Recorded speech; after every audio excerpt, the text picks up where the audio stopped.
Hey friends, Susan here. So I don't know if you've been following the news lately, but there's some major changes happening in the real estate industry that will affect how you buy and sell your home and how your agent gets paid, so listen up.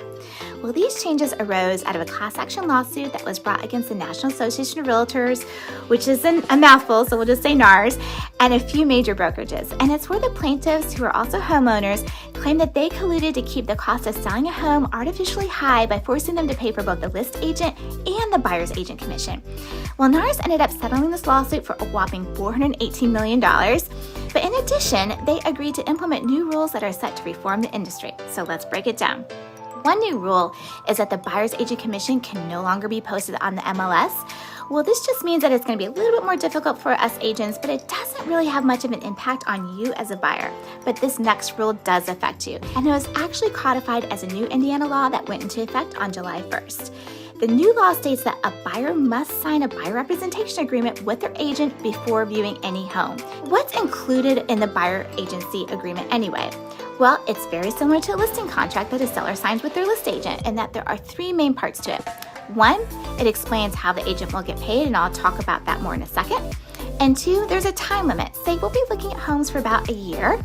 And three, it spells out the agent's responsibilities and the buyer's responsibilities. The agent's responsibilities include my fiduciary duty to you to keep things confidential that we discuss and to always act in your best interests. But on the flip side, it lays out the buyer's responsibilities to the agent. Now, this is very interesting because it's something new that we've never really dealt with before.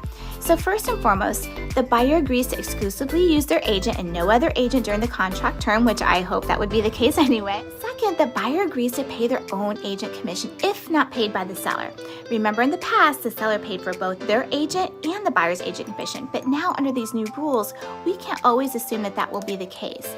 Now, we're going to still negotiate upfront with the seller to pay our commission, but if not, then yes, ultimately the buyer would be responsible for paying their own agent commission. Now, our team has been working on this for months. We knew that this reform was coming, so we're prepared for it. For you, now more than ever, it's going to be so very important for you to have an experienced agent who also happens to be a former attorney to explain these legal parts of these new requirements and the new documents, and to always act in your best interest.